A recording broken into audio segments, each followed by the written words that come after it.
Hello, my name is Lisi, and today I'm gonna talk about immigration from a liberal perspective. So, when analyzing liberalism in foreign policy, it is important to remember that liberalism is, in a sense, a domestic policy. And it builds upon the centrality of basic individual rights, private property, and a representative government, which derives largely from the classical liberal theories of John Locke and Thomas Hobbes. According to Locke, the state is essentially a pragmatic arrangement designed to protect individuals in their private pursuits and prevent conflicts among them from erupting into violence.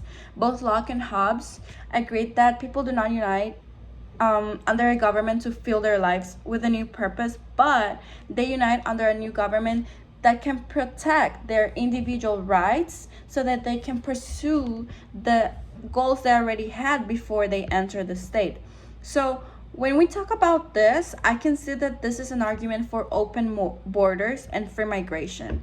So also Locke, and he mentions his state of nature, in which individuals are a state of perfect freedom to order their actions and dispose of their possessions and persons as they think they fit.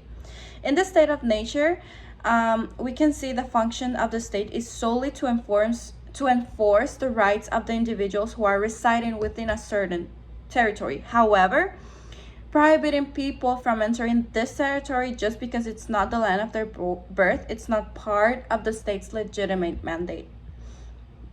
So then we see that also these philosophers argue that justice consists of the basic principles of governments, that free and rational individuals will agree to in a hypothetical situation of perfect equality. This situation in which a group of individuals are ignorant of their social, economic, and historical circumstances provides a basis for the concept of the original position and of the veil of their ignorance. This concept also includes their basic values and goals, including their conception of what constitutes a good life. These individuals would come to the conclusion that they have all the equal rights and opportunities necessary in order to achieve their goals in life, regardless of their current social situation. Although there is also an argument for equality in liberalism used for thinking about international justice and international system, one can argue that behind the veil of ignorance, one would imagine a world with open borders, with the reason that one's birthplace can have a great impact on one's opportunity in life. Therefore, in order to secure free movement, which might prove essential to one's life plans, a person a person under the veil of ignorance would promote open borders. So here we can see that also from a liberal perspective, a state can impose restrictions on comparably situated liberal egalitarian states. This means that the principle of collective responsibility provides a basis of equally prosperous communities that satisfies minimum standards of welfare provision for their citizens may legitimately restrict immigration from one another. These states can offer also its citizens varying levels of welfare support, and unlimited immigration may undermine their ability to do so more generously.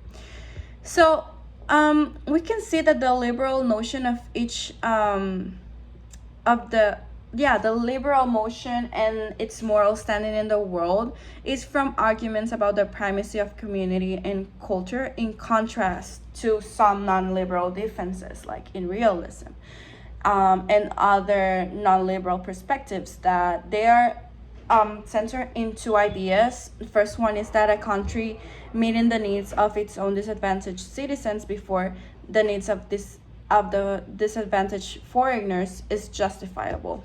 And the second argument, which I'm also against because this is from a non-liberal perspective, is that unlimited immigration poses a threat to the most disadvantaged residents of rich countries. That's what we have now.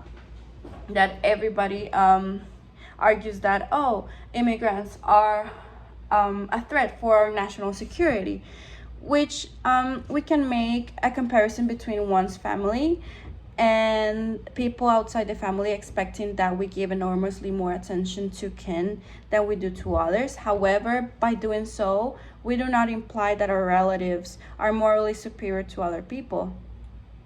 So, in accordance with this theory, that it might be morally acceptable to think that one country is as an extended family, then a government offering preferred treatment to people inside its borders while still recognizing that the equal moral standing of the outside is justifiable.